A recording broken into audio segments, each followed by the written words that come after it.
Do your gums ever bleed when you brush your teeth? You might just brush it off thinking you were a bit too aggressive, but it could be an early sign of gingivitis. Or it could be something much more serious, periodontitis. What's the real difference, and how can you tell which one you might have? Don't worry, by the end of this video, you'll know exactly what to look for, how to tell them apart, and most importantly, how to keep your gums healthy and your smile strong. So, let's start with the basics. What is gingivitis? Think of it as the early warning sign your body is giving you. Gingivitis is simply the inflammation of your gums, or gingiva. It's primarily caused by plaque, that sticky, colorless film of bacteria that constantly forms on your teeth.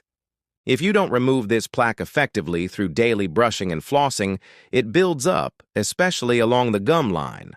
The bacteria in the plaque release toxins that irritate your gum tissue, causing it to become inflamed. What are the telltale symptoms? You'll likely notice red, swollen, or puffy gums. They might feel tender to the touch. And the most common sign is bleeding, especially when you brush or floss. You might also notice some bad breath that just won't go away. The good news about gingivitis is that it's completely reversible. At this stage, the inflammation hasn't yet reached the bone and connective tissue that hold your teeth in place. With a professional dental cleaning and a serious commitment to your oral hygiene routine at home, you can usually reverse the damage and restore your gums to perfect health. But what happens if gingivitis is ignored? This is where we enter more dangerous territory, and that's periodontitis.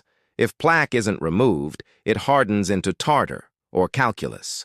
Tartar can't be removed with just a toothbrush. You need a dentist or hygienist for that. This hardened tartar continues to irritate the gums, and the inflammation becomes chronic. Your body's immune system goes into overdrive trying to fight the bacteria.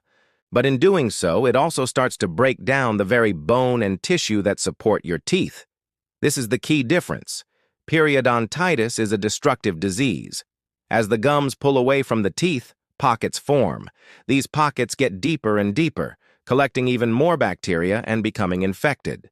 The symptoms become much more severe than with gingivitis. You might see your gums receding, making your teeth look longer. Those pockets can fill with pus. You could experience persistent bad breath or a bad taste in your mouth. Your teeth might become loose or shift their position. And in the most advanced stages, the bone loss becomes so significant that teeth can fall out or need to be extracted. Unlike gingivitis, the damage from periodontitis, like bone loss, is irreversible. So let's break down the key differences side by side to make it crystal clear. First, severity. Gingivitis is mild inflammation of the gums. Periodontitis is a severe infection that destroys bone and tissue. Second, reversibility. Gingivitis is reversible with good oral care. Periodontitis causes permanent damage that requires professional intervention to manage.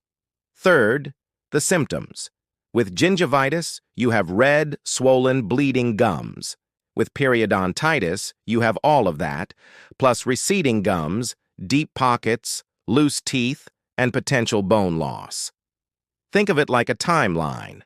Gingivitis is the first stage of gum disease. If left untreated, it has the potential to progress into periodontitis. Not everyone with gingivitis will get periodontitis, but it's the necessary first step.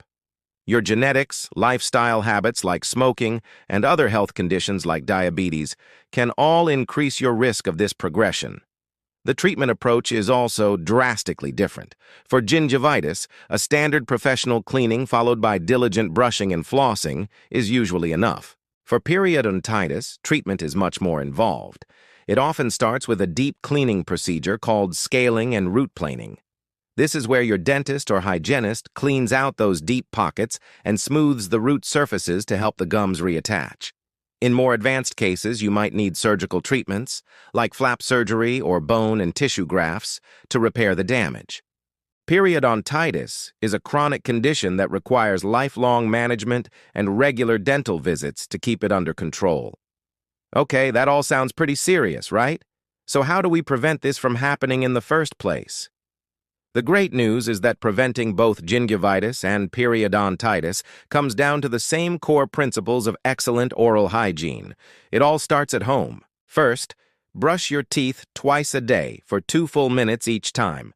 Use a soft bristled toothbrush and fluoride toothpaste. Don't scrub aggressively. Use gentle circular motions, making sure to clean along the gum line where plaque loves to hide. Second, you have to floss daily. I know it's the one step everyone loves to skip, but it's non-negotiable for gum health. Flossing removes plaque and food particles from between your teeth and under the gum line, where your toothbrush can't reach.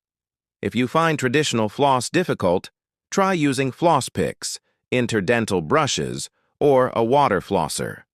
The best tool is the one you'll actually use consistently.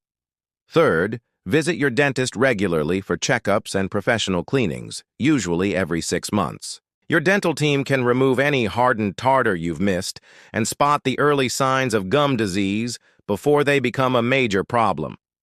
And finally, consider your lifestyle. Eating a balanced diet, avoiding sugary snacks and drinks, and quitting smoking can all have a huge positive impact on your oral health. So, to recap, gingivitis is reversible gum inflammation. Periodontitis is irreversible gum disease that destroys bone. The key is to catch it early. Your gums are the foundation of your smile and your overall health. Taking care of them isn't just about preventing tooth loss. It's about protecting your entire body, as gum disease has been linked to other health issues like heart disease and diabetes. Have you ever noticed bleeding gums when you brush? What did you do that helped you get them healthy again? Share your experiences in the comments below. Your story might help someone else take that crucial first step.